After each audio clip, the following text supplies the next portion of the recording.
पुन्हा एकदा सगळ्यांना माझा नमस्कार। आज खूप महिन्यानंतर बुलढाण्यामध्ये GTS च्या निमित्ताने येण्याचा योग आला।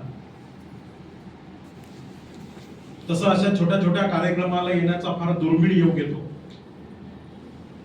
पण आज आग्रहाखातर तुमच्या सगळ्यांचं दर्शन मिळावं, बुलढाण्याच्या मातीचा स्पर्श व्हावा म्हणून आज आपल्यामध्ये उपस्थित आहेत। आणि सगळ्यात अगोदर मी तुम्हा सगळ्या लोकांचे धन्यवाद देतो, कारण मार्केटमध्ये पेरणी पाण्याची दिवस सुरू आहेत।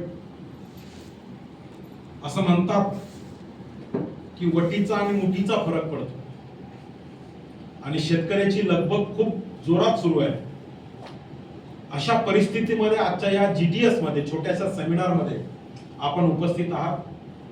या कार्यक्रमाची तुम्ही सगळ्या लोकांनी शोभा वाढवली, त्याबद्दल मी तुम्हा सगळ्या लोकांचे मनपूर्वक सुरुवातीला आभार व्यक्त करतो। तुम्हा सगळ्या लोकांना मी मनपूर्वक अंतःकरणपूर्वक धन्यवाद देतो। मित्रांनो, आज आपण इथे आलो कशासाठी? शनिवारचा दिवस आहे, पावसाळ्याचा दिवस आहे। घरामध्ये तुम्ही सुद्धा आराम करू शकले असते किंवा तुमचे जे काही रुटीनचे काम आहेत हे रुटीनचे काम करू शकला असता। आज मी छत्रपती संभाजीनगरवरून आलोय, कोणी जालन्यातनं आलंय, कोणी भोकरदनवरून आलंय, कोणी चिखलीतनं आलंय, कोणी खामगाववरून आलंय। वेगवेगळ्या परिसरातनं आज आपण या ठिकाणी एकत्र आलोय। आणि जर का आपण एकत्र आलो तर या एकत्र येण्याचा काहीतरी उद्देश असणं फार गरजेचं आहे। मग आजचा आपला प्रमुख उद्देश काय आहे? आपला आजचा प्रमुख उद्देश आहे की हा जो कन्सेप्ट आज तुमच्या पुढे मांडला गेला, जो बिझनेस प्लॅन तुमच्या पुढे मांडला गेला, हा प्लॅन प्रॉपरली समजून घेणं। हे नेमकं काय भानगड आहे? कारण लोकांच्या मनामध्ये मार्केटमध्ये या बिझनेस बद्दल प्रचंड गैरसमज आहे, मिसअंडरस्टँडिंग आहे की अशा प्रकारच्या प्रोग्राम मध्ये यायचं म्हटलं की सुरुवातीला लोक टाळतात, त्यात पुन्हा कोटवाले लोक दिसले की लोक पळून जातात। कारण कोटवाला बघितला की त्यांना असं वाटतं हे काहीतरी फसवणूक आहे, हे मस्त गोड गोड बोलतात आणि आपल्याकडून पैसे लुटतात। म्हणून पहिल्यांदा ही कन्सेप्ट समजून घेणं खूप गरजेची आहे की नेमकं आज आपण आपल्या आयुष्यातला एवढा अमूल्य वेळ जो या प्रोग्राम मध्ये दिला, गेल्या 3 तासापासून जे तुम्ही बसला, या 3 तासाचा नेमका उद्देश काय आहे हा उद्देश समजून घेणं गरजेचं आहे। त्या मीटिंगच्या प्रारंभामध्येच तुमच्या पुढे एक प्लॅन प्रेझेंटेशन झाला, जे आमचे लीडर आहेत महेंद्र गवई सर यांनी तुमच्या पुढे इंग्रजी मधला एक प्लॅन प्रोजेक्टरच्या माध्यमातून समजून सांगण्याचा प्रयत्न केला। भरपूर लोकांनी तो बघितला आणि बघितल्यानंतर जेव्हा आपण पहिल्यांदा अशा मीटिंग मध्ये येतो तेव्हा तो प्लॅन खरंच सांगतोय कोणालाच कळत नाही। मला पण नव्हता समजला, पण जेव्हा मीटिंग सुरू झाली, प्लॅन संपल्यानंतर जे एक एक व्यक्ती येत गेला, जसं TC आले, team coordinator, area team coordinator, काही लोकांना आपण ओळखतो, काही लोकांना आपण परिचित आहोत, त्याच्यानंतर झोनल टीम कोऑर्डिनेटर आले, ZTC लीडर, आणि त्या ताई जेव्हा बोलत होत्या, बाकीचे जेव्हा सर बोलत होते, हे जेव्हा बोलायला यांनी सुरुवात केली तेव्हा थोडं थोडं लक्षात येऊ लागलं। हे सांग प्लॅन नाही समजत, पण जेव्हा लोक बोलायला लागतात की या बिझनेस मध्ये येण्याच्या अगोदर मी काय होतो, या बिझनेस मध्ये आल्यानंतर मी काय झालो, आता मला किती दिवस झाले, आतापर्यंत माझ्या आयुष्यात काय काय मी मिळवलं, जसं कोणी सांगितलं मी विमानात बसलो, कोणी सांगितलं या बिझनेसच्या माध्यमातून मी पैसे कमवतोय, कोणी सांगितलं की मी गाडी घेतली, असं जे काही वेगवेगळे लोक येऊन सांगतात तेव्हा थोडासा विश्वास बसायला लागतो की नेमकं हे काहीतरी वेगळं कन्सेप्ट आहे। आणि जेव्हा आपण शेवटपर्यंत थांबतो, शेवटच्या व्यक्तीला जेव्हा आपण ऐकतो तेव्हा ही कन्सेप्ट लक्षात येते की नेमकं हे आहे काय। तर मित्रांनो, मी खरंच सांगतोय की आज तुम्ही खूप लकी आहात। आजच्या या मीटिंग मध्ये तुम्ही उपस्थित आहात आणि शेवटपर्यंत थांबलेले आहात। आता जे मी तुमच्याशी 8-10 मिनिटं 10-20 मिनिटं बोलणार आहे, कारण मी जवळपास 250 किलोमीटर वरून आलोय, एक 10 मिनिटं मी तुमच्याशी बोलू इच्छितो या बिझनेसच्या बद्दल, चालेल ना? नवीन लोक किती आहेत जे पहिल्यांदा या मीटिंग मध्ये आले, असे किती लोक आहेत? फक्त माझ्यासाठी एकदा आठवण. Good one. जवळपास 50% पेक्षा जास्त लोक आज नवीन आहेत जे पहिल्यांदा या मीटिंग मध्ये आले. जुन्या लोकांना माझा परिचय माहिती आहे, पण या नवीन पाहुण्यांसाठी अतिथी देवो भव या उक्तीप्रमाणे जे पाहुणे आज या मीटिंग मध्ये आलेत यांच्यासाठी मी माझा परिचय सुरुवातीला 2 मिनिटात करून देईल. माझं नाव प्राध्यापक माणिक जाधव. बेसिकली मी खामगावचाच आहे, बुलढाणा जिल्ह्यातलाच आहे. पण काही वर्षा अगोदर या बिझनेसच्या निमित्तानं मी संभाजीनगर मध्ये शिफ्ट झालो. 14 ऑगस्ट 2013. आता हा ऑगस्ट महिनाच आहे. आजची तारीख 11 ऑगस्ट आहे. जुलै आहे. पुढल्या महिन्यामध्ये या बिझनेस मध्ये मला कम्प्लिटली 13 वर्ष कम्प्लीट होऊन 14व्या वर्षात मी पदार्पण करणार. 14 ऑगस्ट 2013 ला जेव्हा हा बिझनेस कन्सेप्ट मी सुरुवात केला, जसं भरपूर लोक या बिझनेसला सुरुवात करतात तसा मी पण या बिझनेसला सुरुवात केली आजच्या 13 वर्षा अगोदर. 13 वर्ष मित्रांनो. भरपूर लोकांना असं वाटतं की हा बिझनेस चैन आहे, साखळी आहे, मेंबर बनवायचे, अशा कंपन्या भरपूर येतात, भरपूर जातात, अशा कंपन्यांचं काही खरं नाही. मित्रांनो, मला 13 वर्ष कंप्लीट होत आहे. 13 वर्षापासून या बॅनर खाली मी काम करतो. आता जसं 13 वर्षा अगोदर हा बिझनेस मी सुरुवात केला, आता इथं पण भरपूर लोक असतील या बिझनेस मध्ये आज तुम्ही बघताय, पण याच्या अगोदर आपण आपल्या परिवारासाठी, आपल्या कुटुंबासाठी काही ना काही काम करतो. जसं शेती काम करणारी लोक असतात, शेतमजुरीचं काम करणारी काही मंडळी असतात, नोकरी करणारे लोक असतात, छोटा मोठा व्यापार करणारी लोक असतात. तसं 14 ऑगस्ट 2013च्या अगोदर, या बिझनेस मध्ये येण्याच्या अगोदर मी पण नोकरी करायचो. एक छोटीशी नोकरी होती माझ्याकडे.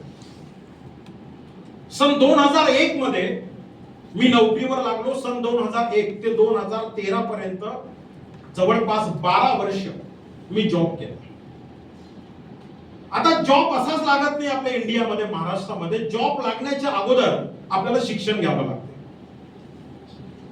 तर या बिझनेस मध्ये येण्याच्या अगोदर आणि नोकरी लागण्याच्या अगोदर माझं बेसिक क्वालिफिकेशन, मी सुरुवातीला HSC केलंय 12वी, त्याच्यानंतर मी डीएड केलंय.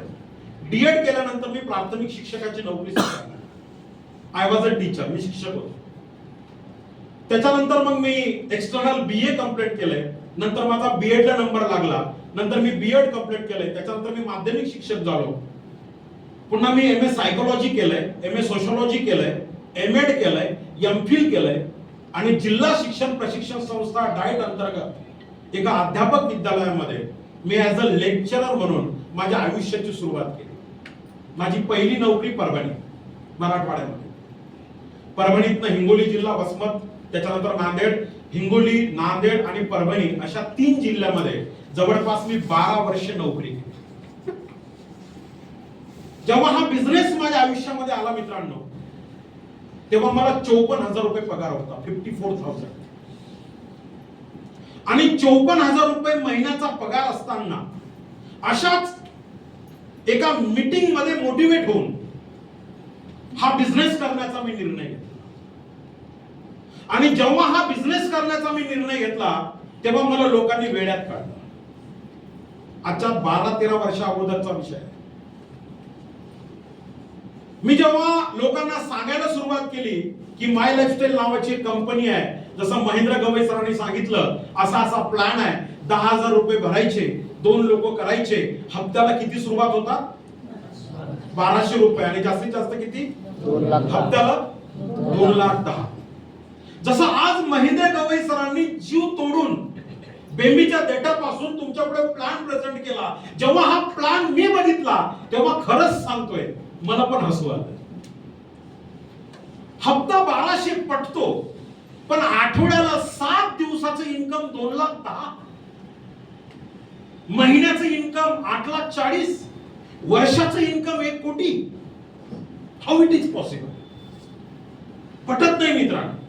जेव्हा मला पण समजावून सांगितलं की हप्त्याला 2,10,000, महिना 8,40,000, वर्षाला 1 कोटी, तेव्हा मी माझ्या आयुष्याची बेरीज केली की मी जेव्हा रिटायर्ड होईल 58व्या वर्षी, तेव्हा मी माझ्या आयुष्यात काय काय मिळवणार. एक रिटायर झालेला व्यक्ती आपल्या आयुष्यामध्ये काय काय मिळवतो मित्रांनो? ते एक रिटायर झालेला व्यक्ती त्याच्या आयुष्यामध्ये एक घर बांधतो, 25-30 लाख रुपयाचं घर बांधतो. हे सांगा, रिटायर होता होता त्याच्या दारापुढे एखादी 2 व्हीलर आणि एखादी 4 व्हीलर असते. दोन्ही मिळून दोघांची किंमत जर का काढली 15 लाख रुपये.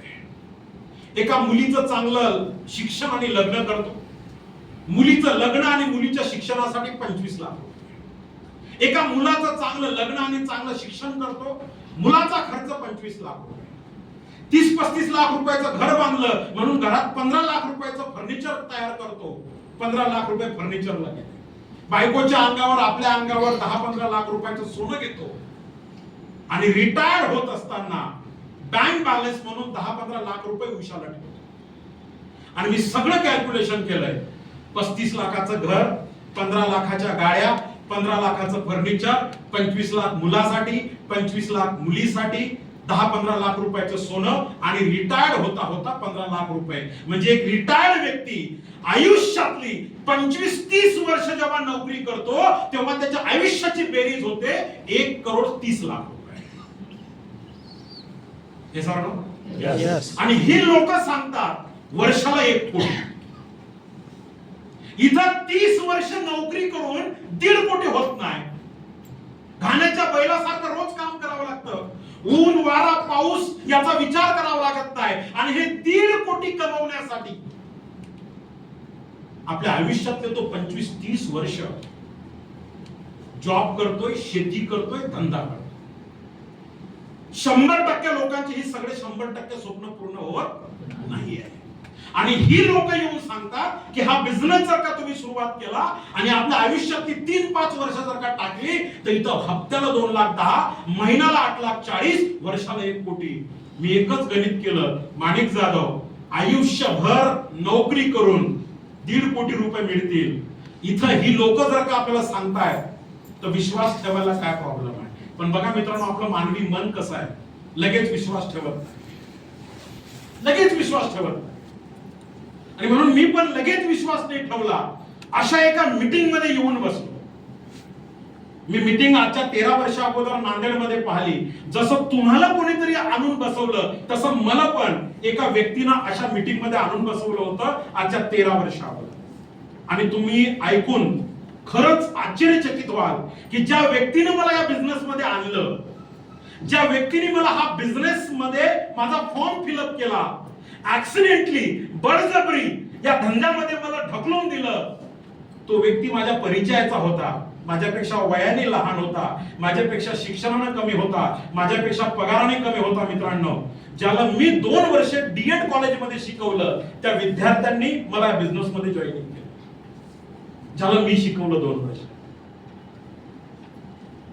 आज तुम्हाला कोणी आणून बसवलं मित्रांनो, तो तुमच्यापेक्षा वयाने लहान असेल, तुमच्यापेक्षा शिक्षणाने कमी असेल, तुमच्यापेक्षा पगाराने कमी असेल, तो कोण आहे हा डझंट मॅटर. त्यांनी तुम्हाला आणून कुठं बसवलं हे खूप मॅटर करते. त्या विद्यार्थ्यांनी मला हा बिझनेस प्लॅन मध्ये बळजबरी 30,000 रुपयांनी याच्या 13 वर्ष अगोदर माझा फॉर्म फिलअप केला. माझी पण इच्छा नव्हती, मला पण भरोसा नव्हता, मला पण विश्वास नव्हता. पण मित्रांनो, मी पण एका व्यक्तीला ऐकलं. जसं आज तुम्ही मला ऐकताय तसं आजच्या 13 वर्ष अगोदर मी एका व्यक्तीला ऐकलंय आणि त्या व्यक्तीला ऐकून हा बिझनेस करण्याचा मी निर्णय घेतला. असं एक अफलातून व्यक्तिमत्व, यूटीसी म्हणजे युनिव्हर्सल टीम कोऑर्डिनेटर, ज्यांचा बिझनेस असतो मित्रांनो 150 कोटीचा मॅचिंग, असे मिस्टर किशोर आहेरे सर, जे प्रायमरी टीचर होते, प्राथमिक शिक्षक, आणि प्राथमिक शिक्षकाचे करोडपती या बिझनेस मध्ये कसे बनले, हा जेव्हा प्रवास त्यांनी समजावून सांगितला, जसं आज मी माझा प्रवास तुमच्याशी बोलतो तसाच प्रवास मी त्यांचा ऐकला. आणि ऐकल्यानंतर मी विचार केला की एक प्रायमरी टीचर, एक प्राथमिक शिक्षक, जिल्हा परिषदेला विद्यार्थ्यांना 1ली 2री वर्गाच्या विद्यार्थ्यांना शिकवणारा शिक्षक जर का या बिझनेस मध्ये येऊन करोडपती बनू शकतो, तर माणिक जाधव हा बिझनेस समजून घ्यायला काही प्रॉब्लेम नाही. एक विश्वास मिळाला की कोणीतरी सक्सेसफुल बनला. जसं आपण शेतीशी कनेक्ट असलेली लोक मित्रांनो, जेव्हा एका शेतातून दुसऱ्या शेतामध्ये जेव्हा कोणीतरी जाते तर त्याची एक पाऊलवाट तयार होते. पाऊलवाट हे सांग, पाऊलवाट समजते ना? पाऊलवाट पायी चालून चालून तयार झालेली वाट, तशी एक पाऊलवाट. तर तशी एक पाऊलवाट मी या बिझनेस मध्ये किशोर आयरे सरांच्या रूपाने पाहिली. मी परिचित नव्हतो त्यांना, ते पण मला परिचित नव्हते, पण मी बघितलं की कोणीतरी व्यक्ती या बिझनेस मध्ये सक्सेसफुल होतोय, कोणीतरी व्यक्ती या बिझनेस मधून घर घेतोय, कोणीतरी व्यक्ती या बिझनेस मधून गाडी घेतोय, कोणीतरी व्यक्ती या बिझनेस मध्ये करोडपती बनला. आपण बनू शकतो. पण त्यांच्या पावलावर पाऊल ठेवण्याचा मी निर्णय घेतला आणि हा बिझनेस करायला मी सुरुवात केली. नोकरी पण करायचो, बिझनेस पण करायचो. पार्ट टाइम बिझनेस, फुल टाइम नोकरी. 11 ते 5 जॉब, 11च्या अगोदर बिझनेस, 5च्या नंतर बिझनेस, असा मी सुरू केला प्रवास. पण या बिझनेस मध्ये मित्रांनो अडचणी खूप येतात. सुरुवातीला अडचणी खूप येतात. सगळ्यात महत्वाची अडचण काय आहे? आपल्याला बिझनेस समजतो, पण आपल्याला हा बिझनेस दुसऱ्या लोकांना समजावून सांगता येत नाही. ही सगळ्यात मोठी अडचण. इथं पण या मीटिंग मध्ये भरपूर लोक बसलेले असतील. यार समजलं, जो गवई साहेबांनी प्लॅन दिला, या सगळ्या लोकांनी जे भाषण दिलं, हे भाषण समजलं. करू शकतो आपण, काही अवघड नाही. 5,000, 10,000, 15,000, 20,000, 30,000 ही काही मोठी अमाऊंट नाही आहे, ही आपण भरू शकतो. पण पुढे का आपलं कसं होईल? हा बिझनेस मी लोकांना सांगू शकतो का? माझ्याही मनामध्ये मित्रांनो ही भीती होती. आणि मला ज्यांनी जॉईनिंग केलं त्यांनी मला सांगितलं की सर, तुमच्या मनात काही प्रश्न आहेत का? तर मी म्हटलं हो, माझ्या मनात एक प्रश्न आहे. मी तर जॉईनिंग होतो, तू म्हणशील तेवढ्याने मी जॉईनिंग होतो, पण मी लोकांना जॉईनिंग कसं करू, हा माझ्या मनात प्रश्न आहे. लोक माझ्यावर विश्वास ठेवतील का?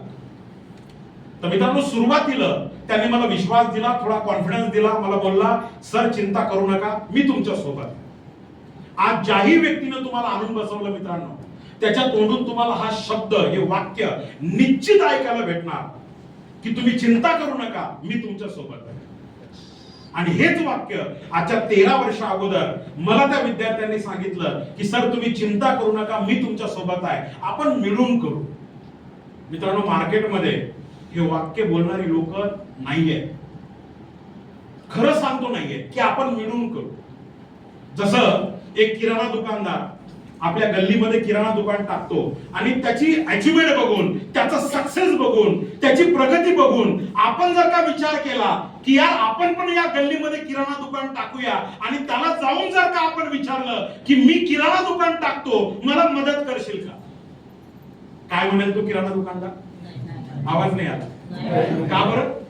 कारण त्याला माहिती आहे की आपण आपल्या बाजूला जर का किराणा दुकान टाकलं तर आपल्या किराणा दुकानावर आपलं चालणार नाही. हा कॉम्पिटिटर म्हणून तयार होऊ शकतो. म्हणून तो म्हणतो अरे टाकू नको, मीच परेशान आहे. मार्केटची परिस्थिती अशी आहे मित्रांनो, धंदा टाकायचा म्हटलं तर कोणी मदत करू शकत नाही. पण जगाच्या पाठीवर हा एक मात्र धंदा आहे. जो व्यक्ती आपल्याला या धंद्यामध्ये आणतो तो सांगतो की चिंता करू नको, घाबरू नको, आपण मिळून करू. दोघं जण मिळून या बिझनेसला आपण डेव्हलप करू. आणि म्हणून हा भाव जो आहे मित्रांनो, हा भाव मला खूप आवडला. बिझनेस करायची माझी पण इच्छा नव्हती, पण तो मुलगा तो मला सांगत होता सर आपण मिळून करू. तेव्हा माझा एक हौसला वाढला, माझ्या मनातली भीती निघून गेली आणि मला असं वाटलं करून बघूया. आणि मी लोकांना सांगायला सुरुवात केली. या धंद्याचं एक वैशिष्ट्य मित्रांनो, हा धंदा एका ऍव्हरेजवर काम करतो. इंग्रजीमध्ये याला म्हणतात लॉ ऑफ ऍव्हरेज. मराठीमध्ये याचा अर्थ होतो सरासरीचा नियम. सरासरीचा नियम म्हणजे नेमकं काय? आता इथं महिला भगिनी मोठ्या प्रमाणामध्ये बसलेल्या आहेत. जेव्हा आपण भात तांदूळ शिजवायला टाकतो, कुकर लावतो, तेव्हा भात शिजला का नाही शिजला ताई आपण कसं चेक करतो? का सगळा भात चेक करतो? सगळ्या भातात हात टाकतो की शिजला की नाही शिजला म्हणून. आपण शीतावरून भाताची परीक्षा करतो.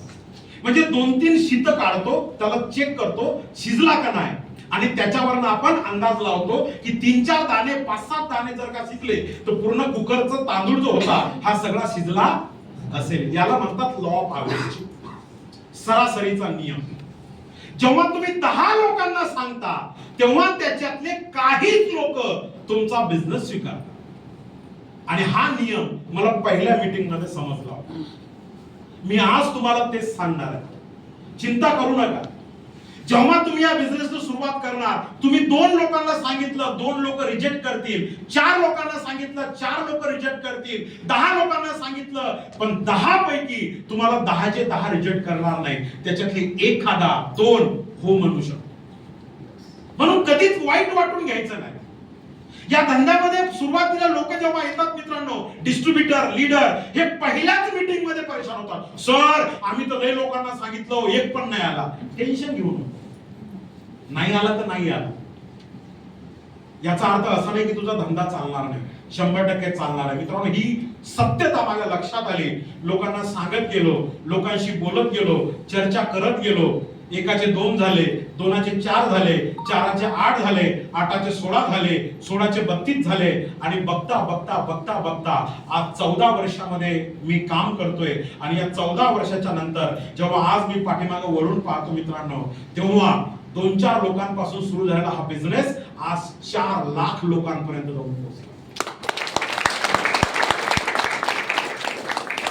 हे एका दिवसात नाही होणार, हे एका हप्त्यात नाही होणार, हे एका महिन्यात नाही होणार, हे एका वर्षात नाही होणार. मित्रांनो, मी याच्यासाठी 14 वर्ष टाकले. तेव्हा या 14 वर्षात मला 4 लाख लोक मिळाले. याचा अर्थ असा नाही की मी 4 लाख लोकांना आणलंय. आज या मीटिंग मध्ये जेवढे लोक बसलेले आहेत, या एकूण मीटिंग पैकी जे 100-150 लोक बसलेले आहेत, मी आणलेला फक्त एकच व्यक्ती आहे, सदाशिव. बाकी मी कोणीच नाही आणलंय. आज जी माझी 4 लाख लोकांची टीम आहे, मी या 4 लाख लोकांपैकी फक्त 10-12 लोकांना आणलेलं आहे. हा बिझनेसच तो आहे. तुम्हाला 4 लाख लोकांची टीम उभी करण्यासाठी 4 लाख लोकांना आणायची गरज नाहीये. तुम्हाला फक्त मोजके 4-5 लोक आणावे लागतात आणि या 4 लोकांना डेव्हलप करावं लागतं. या 4 लोकांना मदत करावी लागते. या 4 लोकांना सपोर्ट करावा लागतो. जसं हे 4 लोक डेव्हलप होतील तसे तुमची टीम, तुमचं इन्कम, तुमचा बिझनेस, तुमचा टर्नओव्हर, तुमच्या गरजा आणि तुमचे स्वप्न पूर्ण व्हायला लागतात. आणि हेच या धंद्याचं लॉजिक आहे. आता हे 4 लोक कुठे आहेत हे कोणाच्या कपाळावर लिहिलेलं नसतं की ही 4 लोक कुठे आहेत. जसं 52 पत्त्यात 4 एक्के आहेत का नाही आहेत? तुम्हाला काय माहिती, तुम्ही काय माना. मी आणलं विचारतोय, तुम्ही माना हो आहेत 4 एक्के. पण हे 4 एक्के कुठे आहेत हे लगेच सापडतात का? त्याच्यासाठी 52 पत्ते पिसावे लागतात. आता हे 52 पत्ते पिसता पिसता 2 जोकर पण भेटतात. हे 52 पत्ते पिसता पिसता दुर्या, तिर्या, चौका, एखादा 4 छक्के पण भेटतात, 4 राण्या पण भेटतात, 4 गुलाम पण भेटतात, 4 बादशे पण भेटतात. पण या 52 पत्त्यात 4 एक्के आहेत का नाही? जर का 52 पत्त्यात 4 एक्के आहे तर तुमच्या 52 लोकांमध्ये 100% 4 माणिक जाधव दडलेले आहेत. 4 माणिक जाधव जर का तुम्हाला सापडले तर तुमचं आयुष्याचं कल्याण होऊ शकते. आता लोक म्हणतात सर हे सापडतील कधी? तू जिवंत असेल तर सापडतील. शोधा लागतात. खूप लोकांच्या मनामध्ये असं इच्छा असते लगेच मिळालं पाहिजे. दादा लगेच नाही मिळणार. कधी वर्ष लागेल, कधी 6 महिने लागतील, कधी 4 दिवसात मिळून जातील, काही सांगता येत नाही. पण मिळतील का? तो हो याचा विश्वास आहे मिळतील. मी असाच एका मीटिंग मध्ये बोलत होतो, तो एक जण मीटिंग मध्ये उठला आणि मला बोलला, सर हे बोलायला खूप सोपं आहे हो, पण ते 4 लोक आणणं खूप कठीण आहे. मी म्हटलं अजिबात चिंता करू नका दादा, माणूस मेल्यानंतर उचरायला किती लोक लागतात? आवाज नाही आला. मग ते कुठून आले? बरं 4च लोक लागतात का? 5चा एक जण गाडगं घेऊन पाहिजे ना समोर.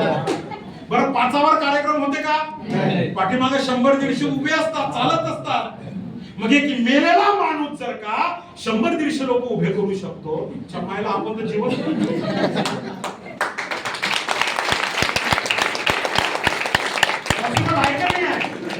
पण सुरुवात कुठून तरी करावी. मी सुरुवात केली मित्रांनो, धीरे धीरे धीरे धीरे एक एक स्वप्न पूर्ण होत गेलं. मित्रांनो, हा बिझनेस का केला पाहिजे? या बिझनेस मध्ये आल्यानंतर या 12-13 वर्षात मी किती झेंडे काढले, बिलीव्ह मी, हे सांगायला मी तुमच्यापर्यंत नाही आलो. हा बिझनेस का केला पाहिजे हे सांगायला मी तुमच्यापर्यंत आलो. मी सुरुवातीला 6 महिने हा बिझनेस पार्ट टाइम केला. त्याच्यानंतर मी माझ्या नोकरीचा राजीनामा दिला. 100-150 लोकांची टीम उभी राहिली. महिन्याचं इन्कम माझं सेट झालं. माझं 7व्या महिन्यातलं इन्कम होतं, जॉईनिंग नंतर 7व्या महिन्यातलं इन्कम 1,12,000 रुपये आणि 12 वर्षाची नोकरी, पगार होता 54,000 रुपये आणि 7 महिन्याचं माय लाईफस्टाईल मधलं करिअर इन्कम होतं 1,12,000 रुपये. आणि मी विचार केला की 1,12,000 रुपये जर का 7 महिन्यात मिळतायत माणिक जाधव, तर हा बिझनेस पार्ट टाइम नाही, हा फुल टाइम करावायचा बिझनेस आहे. त्याच्यानंतर या बिझनेस मध्ये मी MBA केलं आणि आज पूर्ण भारतामध्ये हा बिझनेसचा प्रचार आणि प्रसार करायला लागतो. आज पूर्ण इंडियामध्ये वेगवेगळ्या ठिकाणी, महाराष्ट्रातल्या वेगवेगळ्या कानाकोपऱ्यामध्ये, वेगवेगळ्या स्कूल कॉलेजेसमध्ये, वेगवेगळ्या समुदायातल्या, वेगवेगळ्या समाजातल्या स्तरातल्या लोकांना हा बिझनेस काय आहे हे समजावून सांगण्यासाठी प्रयत्न करतो मित्रांनो. खूप चांगल्या प्रकारचं यश मिळतंय, खूप चांगल्या प्रकारचा रिस्पॉन्स पण मिळतोय. लोक आता या बिझनेसला स्वीकारायला लागले. लोकांना कळलं की आता ही स्कीम नाही आहे, हा मेंबर बनवण्याचा धंदा नाही आहे. Indian Pinal code, consumer protection act 2019, amendment 2023 Bharat सरकारच्या दोन्ही सभागृहांनी, संसदेच्या दोन्ही सभागृहांनी, लोकसभा आणि राज्यसभा या दोन्ही सभागृहांनी प्रमाणित करून दिलेला सर्वसामान्य मिडल क्लास लोकांसाठीचा हा बिन इन्व्हेस्टमेंटचा धंदा आहे. बिन इन्व्हेस्टमेंटचा धंदा. याच्यामध्ये गुंतवणूक नाही लागत, याच्यामध्ये रिस्क नाहीये, याच्यामध्ये एज्युकेशन नाहीये, याच्यामध्ये इन्व्हेस्टमेंट नाहीये, याच्यामध्ये टाइमचं बंधन नाहीये, याच्यामध्ये कोणी बॉस नाहीये. 10,000, 15,000, 20,000 रुपये आपण दिले, कंपनीने आपल्याला प्रोडक्ट दिले, आपण कंपनी सोबत व्यवहार केला, इन्व्हेस्टमेंट नाही केली, व्यवहार केला. कोणते प्रोडक्ट देते कंपनी आपल्याला? कंपनी ते प्रोडक्ट देते जे आपल्याला पाहिजे. सकाळी झोपेतून उठलो, दात घासायला पेस्ट पाहिजे, आंघोळीला साबण पाहिजे, तोंडाला लावायला पावडर पाहिजे, डोक्याला लावायला तेल पाहिजे, घरात शॅम्पू पाहिजे, घरामध्ये मीठ पाहिजे, घरामध्ये चहाची पत्ती पाहिजे, शेतासाठी लागणारे प्रोडक्ट पाहिजे. हे सगळे प्रोडक्ट आज कंपनीकडे जवळपास 150च्या आसपास प्रोडक्ट आहेत. आपण जे पैसे देतो तेवढ्या किमतीचे प्रोडक्ट कंपनी आपल्याला देते. व्यवहार झाला आणि त्या व्यवहारासोबत आपल्याला हा बिझनेस रिकमेंडेड करण्याचा आणि बिझनेसचा प्रचार प्रसार करण्याची संधी पण देते, म्हणजे एजन्सी पण देते. किती सुंदर कन्सेप्ट आहे. काही इन्व्हेस्टमेंट नाही. आज 10,000 रुपये देऊन मार्केटमध्ये बुलढाण्यात चहाची टपरी पण लागत नाही, पण 10,000 रुपये देऊन पूर्ण भारतात या बिझनेसचा मी प्रचार प्रसार करू शकतो. ही कन्सेप्ट माझ्या लक्षात आली. धीरे धीरे धीरे धीरे बिझनेस उभा केला. 1,12,000, 1,14,000, 1,20,000 असं इन्कम वाढत गेलं. आणि आज जेव्हा पाठीमागं वळून पाहतो मित्रांनो, आज माझा एका महिन्याचा GST असतो कमीत कमी 4.25 लाख रुपये GST देतोय. आज माझा GST नंबर आहे 27 AQHPJ 3037D 1Z5. माझ्या मिसेसचा GST नंबर आहे 27 AQHPJ 3095R 1Z2. दोघेही पती पत्नीचा GST मिळून आज आम्ही 4.25 ते 4 लाख रुपये, इन्कम टॅक्सला वेगळं, GSTला वेगळं, अशा स्वरूपातलं इन्कम जर का केंद्र सरकारने राज्य सरकारला जात असेल तर मला तुम्हाला एक प्रश्न विचारायचा आहे बुलढाणेकरांना. हा बिझनेस, ही इंडस्ट्री, हे इन्कम इनलिगल आहे का? नाही सर, आवाज लीगल आहे सर. इनलिगल कशाला म्हणतात? ज्याच्यामध्ये टॅक्स बुडवला जातो, ज्याच्यामध्ये सरकारची फसवणूक केली जाते, त्याला म्हणतात इनलिगल. इथं तुम्ही टॅक्स पेड करता. इथं या मीटिंग मध्ये पण असे खूप लोक बसलेले आहेत, डिस्ट्रीब्युटर. किती लोक आहेत? इमानदारीने बोला, किती लोकांचं 500 रुपयाचं किमान माय लाईफस्टाईल मधून इन्कम अकाउंटला आलेलं आहे? 500 रुपये, किमान 500 रुपये. 500चे 500 रुपये तुमच्या अकाउंटला जमा झाले किंवा नाही. 500 रुपयातला पहिल्यांदा 5% TDS कपात झाला आणि उरलेली अमाऊंट तुमच्या अकाउंटला जमा झाले. SR no? Yes. मी बरोबर बोलतोय? मग जर का मी 500 रुपये माय लाईफ मधून कमवले, त्याच्यातलाही TDS सरकारला 5% मी जर का दिला, तर हा बिझनेसला सरकारची मान्यता आहे का नाही? Yes. गव्हर्नमेंटला अफिलिएशन मिळालेलं असेल का नाही? Yes. आणि म्हणून मित्रांनो, मी आज हा विश्वास तुम्हाला द्यायला आलोय की या बिझनेसला कोणाची गरज आहे, हा बिझनेस कोणासाठी बनलाय. आज शेती करणारी लोक आहेत मित्रांनो आपल्या प्रांतामध्ये, आपल्या परिसरामध्ये. शेती निसर्गावर अवलंबून आहे. निसर्गानं दिलं तेवढं घ्यायचंय, बाजारात दलालांनी मागितलं तेवढ्याला द्यायचंय. शेतकऱ्याच्या हातात फक्त कष्ट करणं आहे, त्याच्या श्रमाचा मोबदला सांगण्याचा अधिकार स्वातंत्र्याच्या एवढ्या वर्षानंतर एकच व्यक्ती असा आहे शेतकरी ज्याला त्याच्या श्रमाचा मोबदला सांगण्याचा अधिकार नाही. आज नोकरदाराची परिस्थिती काय आहे? एक GR निघतोय, नोकऱ्या निकामी होत आहे. आज तुम्ही पाहताय आझाद मैदानावर कंटिन्यू आंदोलन सुरू आहेत. ग्रामसेवकाचे आंदोलन, तलाठ्यांचे आंदोलन, महसूल अधिकाऱ्यांचे आंदोलन, तहसीलदाराचे आंदोलन, शिक्षकाचे आंदोलन, किती आंदोलन सुरू आहेत. कंत्राटी लोकांचे आंदोलन. आज MPSC ची पेपर फुटी सुरू आहे. आज नीट काय परिस्थिती आहे नीटची तुम्हाला लोकांना माहिती आहे. TET शिक्षक असताना सुद्धा त्याला परीक्षा द्यावी लागते. खूप वाईट परिस्थिती आहे नोकरीची मित्रांनो. नोकरी करणं हे वाटतं तेवढं पूर्वीसारखं सोपं नाही राहिलं. 12 वर्ष मी पण करून पाहिलं. दुरून डोंगर चांगले असतात. आज नोकरदार पण सुखी नाहीये. आज व्यापारी कुठल्याही व्यापाराकडे जा आणि त्याला म्हणा की तू समाधानी आहेस का, तो परेशान आहे. टॅक्सनी परेशान आहे, इन्कम टॅक्सनी परेशान आहे. लोक सुसाईड करायला लागले. व्यापारी सुद्धा GST नी परेशान आहेत. नोटबंदी, GST ह्या सगळ्या घटना मित्रांनो. मग असा कोणतं प्रोफेशन आहे की ज्या प्रोफेशन मध्ये याचा लोचाच नाही? आपोआप इन्कम टॅक्स कपात होतो, आपोआप GST कपात होतो. आपल्याला काही मॅन्युफॅक्चरिंग करायचं काम नाही, आपल्याला काही हिशोब लिहायचं काम नाही. आपल्याला फक्त एकच काम करायचंय, लोकांपर्यंत प्रोडक्टची प्रमोट करायचंय, लोकांपर्यंत प्लॅन प्रमोट करायचा आहे. आणि हे करत करत जर का माझा बिझनेस वाढत असेल तर माझा तुम्हाला प्रश्न आहे, केला पाहिजे का नाही केला पाहिजे? Yes. मित्रांनो, ज्या लोकांवर कर्ज आहे त्यांनी हा बिझनेस केला पाहिजे. जी लोक भाड्याच्या घरामध्ये राहतात, किरायाच्या घरामध्ये राहतात, त्यांनी हा बिझनेस केला पाहिजे. ज्या लोकांना असं वाटतं की माझ्या मुलीचं लग्न मला चांगलं करायचं आहे, त्या लोकांनी हा बिझनेस केला पाहिजे. ज्या लोकांना असं वाटतं की माझ्या मुलाला चांगलं शिकवायचं आहे, त्या लोकांनी हा बिझनेस केला पाहिजे. ज्यांच्याकडे थोडीशी शेती आहे त्यांनी हा बिझनेस केला पाहिजे. ज्या गृहिणी आहेत, हाऊसवाईफ आहेत आणि आपल्या घर संसाराला मदत म्हणून हा बिझनेस त्या लोकांनी केला पाहिजे. ज्यांना गरज आहे त्यांनी या बिझनेसची सुरुवात केली पाहिजे मित्रांनो.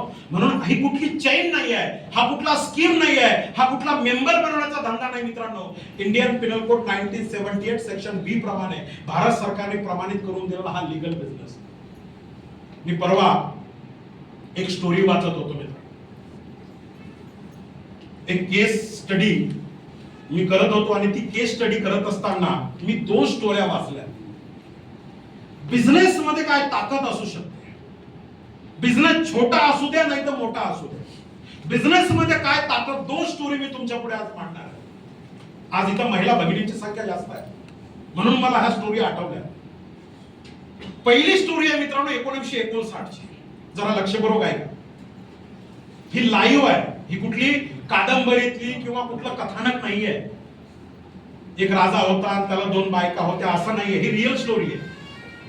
ही स्टोरी आहे 1959. महाराष्ट्राची निर्मिती 1 मे 1960. जेव्हा महाराष्ट्राची निर्मिती होत होती त्याच्या 1 वर्ष अगोदरची ही रिअल स्टोरी आहे. गुजरात मधली एक लेडीज, अहमदाबाद पासून त्या लेडीजचं गाव जवळ, तिचं शिक्षण 4थी. तिचे मिस्टर शेती करायचे आणि शेती करत करत नवऱ्याला हातभार म्हणून ती घरात छोटे मोठे काहीतरी आपल्या संसाराला मदत म्हणून काहीतरी काम करायची. आणि एक दिवस त्या महिलेच्या डोक्यात आलं 1959 मध्ये, त्या महिलेच्या डोक्यात आलं की आपण एखादा बिझनेस सुरू केला पाहिजे. आता बिझनेस सुरू करायचं तर कोणता करावा? बिझनेसला भांडवल लागते. व्यापार म्हटलं की भांडवल लागते, कॅपिटल पाहिजे, पैसा पाहिजे, जागा पाहिजे. आणि म्हणून त्या महिलेनं काय केलं, आपल्या 4 मैत्रिणी, गावातल्या 4 मैत्रिणी, या 4 मैत्रिणीपासून 5-5 रुपये तिनं उसने घेतले आणि सांगितलं काय की माझे मिस्टर शेतावर गेले, संध्याकाळी घरी येणार आहे, तर मिस्टर आल्यानंतर मी तुमचे 5 रुपये परत देतो. चौघींना तेच सांगितलं. 4 मैत्रिणीकडून 5-5 रुपये घेतले. टोटल तिच्याकडे किती रुपये झाले? 20. जरा जोरात बोला. 20 रुपये झाले. या 20 रुपयाचे तिनं घेतला आणि 20 रुपये घेऊन वाण्याच्या दुकानामध्ये गेली आणि वाण्याच्या दुकानाकडून तिनं 20 रुपयाची उडदाची डाळ विकत घेतली. 20 रुपयाची ती डाळ घरी घेऊन आली. त्या डाळीला उन्हामध्ये असं वाळवलं आणि जात्यावर त्याला भरडलं. त्याच्यात थोडंसं तिखट, थोडंसं मीठ, थोडासा मसाला टाकला आणि त्या 20 रुपयाच्या उडदाच्या डाळीचे 40 पापड बनवले. ते पापड उन्हामध्ये मिस्टरांचं जे धोतर असतं त्या धोतरावर वाळू घातले आणि मिस्टर 5 वाजता घरी येणार तर तिनं 2:30 वाजता 3 वाजता ते 40 पापड घेऊन फक्त गल्लीत चक्कर मारली आणि ते 20 रुपयाचे पापड तिनं 40 रुपयाला विकले. मिस्टर घरी यायच्या अगोदरच्या 4 मैत्रिणीकडून 5-5 रुपये घेतले होते ते परत दिले. आता तिच्याकडे बॅलन्स किती उरलं? 20 रुपये. दुसऱ्या दिवशी पुन्हा मिस्टर शेतात गेले. जसे मिस्टर शेतात गेले ही पुन्हा त्या वाण्याच्या दुकानामध्ये गेली आणि 20 रुपयाची उडदाची डाळ आणली. 40 रुपयाचे पापड तिनं दुसऱ्या दिवशी पण घेतले. आता तिच्याकडे भांडवल किती आलं? 40. पुन्हा त्या 40 रुपयाला तिसऱ्या दिवशी उडदाची डाळ विकत आणली. 80 रुपयाचे पापड विकले.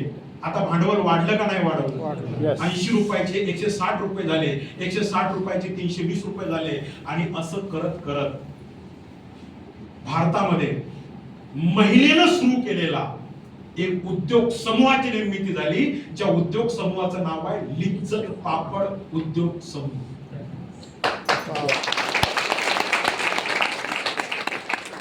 ज्या महिलेची ही स्टोरी आहे मित्रांनो, त्या महिलेचं नाव आहे जसवंतीबेन पोपट. 2023 मध्ये त्या महिलेचा मृत्यू झाला. 2021 मध्ये भारत सरकारने लिज्जत पापड उद्योग समूहाच्या त्या संस्थापिकेला पद्मश्री पुरस्काराने सन्मानित केलंय. ज्या दिवशी जसवंतीबेन पोपट एक्सपायर झाल्या त्या दिवशी लिज्जत पापड उद्योग समूहाचं टर्नओव्हर होतं मित्रांनो 1600 कोटी रुपये. आज 2026 मध्ये लिज्जत पापड उद्योग समूह जगातल्या जवळपास 50 पेक्षा जास्त देशांमध्ये चालतो आणि आजचं टर्नओव्हर आहे 2700 कोटी रुपये. व्यापार किती रुपयात सुरुवात झाला होता? 20 रुपयात. ठरवलं ना, ठरवलं तर काही पण होऊ शकतं. फक्त ठरवावं लागतं. महत्वाचं काय? ठरवावं लागतं. निश्चय पक्का पाहिजे की मी करू शकतो. मार्केटमध्ये लोक तुमचे पाय ओढणारे लोक आहेत. नातेवाईक, पाहुणे, रावणे, सोयरे, धायरे, गल्लीतले हे सगळे लोक तुमचे पाय ओढणार आहेत. तुम्हाला काय वाटते जसवंतीबेन पोपटचं पाय ओढले नसतील? त्रास झाला नसेल? पण त्या महिलेनं ठाम मानलं होतं की मला हे करून दाखवायचं. दुसरी एक स्टोरी मित्रांनो, मी जेव्हा या केस स्टडीचा अभ्यास करतो तेव्हा ह्या स्टोऱ्या जेव्हा मी पाहतो तेव्हा मला आश्चर्य वाटते की असं कसं होऊ शकतं. असाच एक उद्योग समूह मित्रांनो जो 1996 मध्ये आपल्या भारतात सुरू झाला. लक्षपूर्वक ऐका, ही पण एक प्रेरणादायी स्टोरी आहे. 1996 मध्ये ज्यांनी हा व्यापार सुरू केला होता त्यांचं नाव सिद्धार्थ हेगडे. कर्नाटक राज्यामध्ये बँगलोर नावाच्या एका छोट्याशा, त्या बँगलोर पासून जवळच एका छोट्याशा तालुक्यापासून त्यांनी हा व्यवसाय सुरू केला. सिद्धार्थ हेगडे नावाचा. 1996 मध्ये व्यापाराचं नाव होतं सीसीडी, कॉफी कॅफे डे. तुम्ही जेव्हा मेट्रो सिटी मध्ये जाता, संभाजीनगर, नागपूर, तर तुम्हाला असं सीसीडीचे दुकानं दिसतात, मोठे मोठे कॉफी शॉप दिसतात. 1996 मध्ये सिद्धार्थ हेगडे नावाच्या एका व्यक्तीनं या बिझनेसची सुरुवात केली. हा बिझनेस 800 कोटी वर जाऊन पोहोचला. 8,800 कोटी पर्यंत जाऊन पोहोचला. पण पुढे काय झालं? मार्केटचं कॉम्पिटिशन, खूप काही घटना घडल्या आणि सीसीडीचा जो मालक होता सिद्धार्थ हेगडे, त्या सिद्धार्थ हेगडेवर कर्ज झालं. कर्ज किती होतं मित्रांनो? तो आकडा जर का तुम्ही ऐकला तर डोके हँग होऊन जाईल. त्या सीसीडीवर कर्ज झालं होतं 7,200 कोटी रुपये. 7,200 कोटी रुपये. आणि एक दिवस बँगलोर मध्ये फिरत असताना हे 7,200 कोटी रुपये कसे फेडायचे त्यांचं डोकं चालत नव्हतं. गाडीमध्ये ड्रायव्हर होता, त्यांनी एका नदीच्या काठावर गाडी घ्यायला लावली आणि ड्रायव्हरला सांगितलं तू थोडंसं इथं थांब, मला थोडेसे 1-2 कॉल करायचे आहेत, आणि नदीच्या पलीकडे जाऊन त्यांनी सुसाईड केली. ही लाईव्ह स्टोरी. 36 तासानंतर त्यांची बॉडी सापडली आणि जेव्हा पीएम केलं तर त्यांच्या खिशामध्ये एक चिठ्ठी लिहिलेली होती आणि त्या चिठ्ठीमधलं एक वाक्य होतं, मी सिद्धार्थ हेगडे, कॉफी कॅफे डेचा मालक, संस्थापक, मी परेशान आहे. हा व्यापार चालू केला होता एका उदात्त हेतूने, पण माझ्यावर 7,200 कोटी रुपयाचं कर्ज झालं, इन्कम टॅक्सच्या नोटिसी आल्या आणि हे 25,000 जे माझे सर्वंट आहेत या लोकांचा मी पगार देऊ शकत नाही आणि म्हणून मी मला स्वतःला सुसाईड करतो. 7,200 कोटी रुपये. त्यांची अर्धांगिनी मालविका हेगडे. ठरवलं असतं मालविका हेगडेनी तर ती जी कॉफी कॅफे डे आहे, ती जी संस्था आहे, ही संस्था दिवाळखोरीत निघाली, कारण ज्यांनी सुरुवात केली तो एक्सपायर झाला, त्यांनी सुसाईड केलं. पण त्या माऊलीने ठरवलं की नाही, मला याच्यातून बाहेर पडायचं.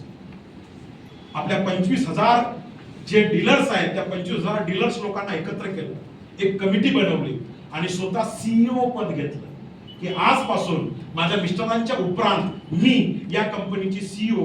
आणि तिथे बदल केला मित्रांनो, आणि तो बदल इतका पॉवरफुल होता की 1996 मध्ये सुरू झालेला हा व्यापार 2019 मध्ये सिद्धार्थ हेगडेंनी आत्महत्या केली. 2021 मध्ये त्या माऊलीनं जवळपास नियर अबाउट 250 कोटी रुपये तिनं फेडले. 7,200 कोटी पैकी 250 कोटी फेडले आणि परवाचा रिपोर्ट आला 2025-2026 चा कॉफी कॅफे डेचा परवाचा रिपोर्ट आला मित्रांनो, पेपरला पण पब्लिश झाला. परवाच्या रिपोर्ट मध्ये त्यांनी सांगितलं की कॉफी कॅफे डे जो 1996 मध्ये सुरुवात केला होता, 2019 मध्ये मिस्टरांनी सुसाईड केलं होतं, 2020 मध्ये या पदावर पोहोचल्या आणि 2026 मध्ये मार्च 2026 मध्ये त्या माऊलीनं नवऱ्यावरचं जेवढं कर्ज होतं ते तर घालवलं, ते तर कमी केलं, पण 14 कोटी रुपयांनी आज कॉफी कॅफे डे त्यांनी प्रॉफिट मध्ये दिला. सांगायचं तात्पर्य काय आहे की मित्रांनो, हे सगळं जे काही घडतं ना, हे फक्त बिझनेस मधूनच होऊ शकतं. हे नोकरीतनं पॉसिबल नाही आहे, हे शेतीतनं. शेती वाईट आहे असं मी म्हणत नाही, नोकरी वाईट आहे असं मी म्हणत नाही, पण धंद्यातनं जे होऊ शकतं ते बाकी मार्केटमध्ये कुठंच होऊ शकत. आणि म्हणून तुम्ही बघा ना मित्रांनो, सिंधी बांधव, मारवाडी बांधव, पंजाबी बांधव हे नोकऱ्या करतात की धंदे करतात? कोणता मारवाडी, कुठला सिंधी, कुठल्या नोकरीवर तुम्ही गेलेला पाहिलेला आहे मला सांगा? शिक्षक, तलाठी, ग्रामसेवक कोण आहे ते? तुमच्यातले माझ्या. आणि म्हणून सांगतोय, हा बिझनेस काय आहे, हा बिझनेस थोडा समजून घ्या. या बिझनेसची कन्सेप्ट काय थोडी समजून घ्या. हा आपल्यासाठी किती इम्पॉर्टंट आहे, हा येणाऱ्या पिढीसाठी किती इम्पॉर्टंट आहे, याचं महत्व थोडं समजून घ्या मित्रांनो. आज आपल्या समोर मॅडम बोलल्या, ज्योती सदांशु मॅडम, लाईव्ह एक्झाम्पल आहे आपल्या समोर. एक आयडियल पर्सन आहे की आज त्या सिच्युएशन मधून जात आहे, त्या सिच्युएशन मधून बिझनेस जर का नसता तर काय झालं असतं. एवढे मोठे एक्झाम्पल आपल्याकडे असताना, लोक शिकवण्यासाठी तयार असताना, लोक मदतीसाठी तयार असताना, आम्ही लोक व्रत म्हणून या बिझनेसला स्वीकारलं मित्रांनो. हा टाइमपास म्हणून नाही स्वीकारला आम्ही. आज या बिझनेस मध्ये माझं करिअर तर झालं, पण माझ्यासोबत माझ्यावर विश्वास ठेवून आलेल्या कित्येक लोकांचं करिअर झालं. पैशाच्या बाबतीत काय बोलू मित्रांनो, या बिझनेस मध्ये माझं पहिलं घर झालं खामगाव मध्ये, दुसरं घर झालं या बिझनेस मध्ये. कडक लॉकडाऊन मध्ये मी 22 एकर शेती घेतली. मी छत्रपती संभाजीनगर मध्ये पहिलं घर घेतलं 1 कोटीचं. आज मी छत्रपती संभाजीनगर मध्ये राहतो. ज्या घरामध्ये मी राहतो त्या घराची किंमत आहे 5.5 करोड रुपये. 5.5 कोटीचं घर, बाहेर गाडी उभी आहे 47 लाखाची, ही 4थी गाडी आहे माझ्या आयुष्यातली. आज महिन्याचं इन्कम माझं 15 ते 16 लाख रुपयाच्या खाली नाहीये. कमीत कमी 15 ते 16 लाख रुपये आज महिन्याचं इन्कम घेतो. जे 2,10,000 रुपये तुम्हाला दाखवले हे माझं पर वीक इन्कम आहे. हप्त्याला 2,10,000 रुपये. आणि म्हणून सांगतोय मित्रांनो, हा धंदा छोटा नाही, हा खूप मोठा बिझनेस आहे. आज मला स्वतःला असं वाटतं की या बिझनेस मध्ये गेल्या 13 वर्षात माझं नख पण बुडालं नाही. इतका मोठा हा बिझनेस आहे. मार्केटमध्ये अशा छोट्या मोठ्या कंपन्या येतात जातात. मित्रांनो, मी आज एकच विश्वास द्यायला आलोय, गेल्या 13 वर्षापासून आम्ही लोक या बिझनेस मध्ये आहे. 25 वर्षाचा मॅनेजमेंटला अनुभव आहे. 150 पेक्षा जास्त प्रोडक्ट आहे. लोकांना प्रोडक्टचे रिझल्ट येत आहेत. दर बुधवारी लोकांच्या अकाउंटला पैसे येत आहेत. लोक काम करतायत इमानदारीनं, म्हणून कंपनी त्यांच्या अकाउंटला पैसा पाठवते. हा धंदा एकाच तत्वावर चालतो मित्रांनो, काम करा दाम भेटेल. फुकटचा आणि हराम का इधर कुछ नाही मिळेल. नुसतं जॉईनिंग होऊन पैसे नाही मिळणार, काम करून पैसे मिळतात. आणि म्हणून सांगतोय की मित्रांनो, एक विश्वासाने तुम्ही आलात, हा विश्वास इथून जाताना पण डोक्यात राहू द्या. खूप मोठं काही याच्यामध्ये मॅकॅनिझम नाहीये. पैसे दिले, प्रोडक्ट देते कंपनी आपल्याला. छोट्या छोट्या पिकअप सेंटर आहे, चिखलीला पिकअप सेंटर आहे, खामगावला पिकअप सेंटर आहे. दर शनिवारी बुलढाण्यामध्ये मीटिंग होत आहे. दर सोमवारी चिखलीमध्ये मीटिंग होत आहे. दर रविवारी खामगावमध्ये मीटिंग होत आहे. आपल्या 50 किलोमीटर 20 किलोमीटरच्या आत मीटिंग होत आहे. दर शनिवारी इथे मीटिंग होते. चिखलीला खेडकर सर आहेत, खामगावला सदांशी मॅडम आहेत, इथं सुरोसे सर आहेत. प्रत्येक तालुक्यात, प्रत्येक जिल्ह्यामध्ये आज माय लाईफस्टाईल कंपनीची मीटिंग होत आहेत मित्रांनो. मग आपल्याला करायचं काय काम? आपल्या ओळखीच्या लोकांना घरून उचलायचं आणि अशा मीटिंग मध्ये आणून बसवायचं. काय हार्ड काम आहे का? आवाज नाही आला. एवढं काम जर का आपण केलं, 2 वर्ष 3 वर्ष सातत्याने जर का आपण हा बिझनेस केला, काही लोक हो म्हणतील, काही लोक नाही म्हणतील, पण जर का 4 एके सापडले तर 4 एके सापडले तर मित्रांनो, पैशासाठी कोणाच्या दारात जायची गरज पडणार नाही. आणि म्हणून जाता जाता फक्त एकच वाक्य सांगतोय, या बिझनेसमुळे आमच्या लाईफ मध्ये काय बदल झाला डझंट मॅटर मित्रांनो. आज आम्ही कशासाठी काम करतोय? माणिक जाधव आज छत्रपती संभाजीनगरवरून तुमच्यामध्ये उपस्थित आहे. मी नसतो बी आलो तर माझ्या इन्कमवर काही परिणाम नसता झाला. तर मित्रांनो, विश्वास, ज्या लोकांना विश्वास दिलाय की आम्ही मदतीला येतोय, तोच विश्वास तुम्हाला देतोय. भारतात कोणत्याही जिल्ह्यात, कोणत्याही राज्यात तुम्ही तुमच्या 10-5 लोकांची टीम उभी करा. माणिक जाधवचं वचन आहे, तुमच्या त्या टीमला डेव्हलप करण्यासाठी माणिक जाधव तुमच्या खांद्याला खांदा लावून तुमच्या सोबत काम करायला जिथं तुम्ही कमी तिथं आम्ही. फक्त चालायची तयारी आहे. मानसिकता बिना कष्टाचं काहीच भेटणार नाही. शेतात पेरलं तिकडे गेलोच नाही तर शेतातून आपोआप पीक येणार नाही. नोकरीवर लागलो पण कामावर गेलोच नाही, आपोआप पगार मिळणार नाही. तसा हा बिझनेस आहे. जॉईनिंग झाल्यानंतर जे काम करावं लागतं ते शिकणं खूप गरजेचं आहे मित्रांनो. मी प्राध्यापक होतो पण हा धंदा विद्यार्थी म्हणून शिकून घेतला. लिस्ट कशी काढायची, प्लॅन कसा द्यायचा, हे स्किल आहे. हे स्किल शिकून घेतले आणि म्हणून आज तुमच्या समोर एवढ्या कॉन्फिडन्सनी बोलण्याची मानसिकता तयार झाली मित्रांनो. म्हणून सांगतो, ज्याच्यासोबत आला बसा, प्रॉपरली प्लॅनिंग करा, एक विश्वास ठेवून या. ही कुठली गरिबी हटाव मोहीम नाही मित्रांनो, एक विश्वास ठेवून या. आम्ही पण विश्वासाने आलो. 5 वर्ष द्या. हा काही 2 महिन्याचा 3 महिन्याचा खेळ नाहीये. भरपूर लोक येतात 2-3 महिने कबड्डी खेळतात, गायब होऊन जातात. 3 वर्ष हालू नका. 3 वर्ष, किमान 3 वर्ष, 3 ते 5 वर्षानंतर जे लाईफ बनते आम्ही बघतोय मित्रांनो. आज पैसा बाय प्रोडक्ट आहे, बाय प्रोडक्ट. म्हणून एक विश्वास ठेवून या बिझनेसला सुरुवात करा. जाता जाता विश्वास किती ठेवायचा? एवढा? किती ठेवणार विश्वास? एवढा? एवढा? फक्त एवढा. फक्त एवढा विश्वास ठेवा. ज्यांनी तुम्हाला आजच्या मीटिंग मध्ये आणून बसवलं त्याच्यावर. आता तुम्ही म्हणसाल एवढाच का? तर एवढा विश्वास, हा जो आकार आहे एवढा, हा कुलपाचा आकार आहे. कशाचा आकार आहे? कुलूप असते ना आपल्या घराला, आपल्या दरवाजाला कुलूप लावतो की नाही आपण. जसं आपण 5-7 दिवस बाहेर गावी गेलो आणि बाहेर गावी गेलो तर काय घरातलं सगळं सामान घेऊन जातो का? काय घरामध्ये कूलर आहे, पंखा आहे, टीव्ही आहे, फ्रीज आहे, सोनं नाणं आहे, सगळं भरपूर सामान आहे. 10-15-20 लाख रुपयाचं सोनं घरात, सामान घरात आहे. आणि दरवाजाला लावतो काय आपण? सामान केवढ्याचं? 15-20 लाख रुपयाचं. कुलूप केवढ्याचं? 15 रुपयाचं. त्याच 15 रुपयाच्या कुलपाला दोनदा ओढतो, लागलं का नाही लागलं. आणि कुलूप लागलं म्हणून 5 दिवस निवांत राहतो. घरामध्ये सामान 15-20 लाखाचं आहे आणि 15 रुपयाच्या कुलपावर विश्वास आहे की मी दरवाजाला कुलूप लावणार. बस तेवढाच विश्वास. त्या 15 रुपयाच्या कुलपा एवढा विश्वास ज्याने आणलं त्याच्यावर ठेवा. आयुष्य बदलायला वेळ लागणार नाही याची गॅरंटी द्यायला आज मी बुलढाण्यामध्ये उपस्थित आहे. सुरुवात करा. आम्ही लोक मदतीला तयार आहे. कोण काय म्हणते इकडे लक्ष देऊ नका. आपल्या मुलाची मागणी काय आहे, आपल्या फॅमिलीची डिमांड काय आहे, कोणीच कोणाचं नाहीये. मित्रांनो, मी तुम्हाला सांगतोय, सगळे सुखाचे साथीदार आहेत. जेव्हा आपल्यावर वेळ येते ना तेव्हा सगळे पाय लावून पडून जातात. बेकार अवलादली एक मार्केट. तुमच्या आसवांचा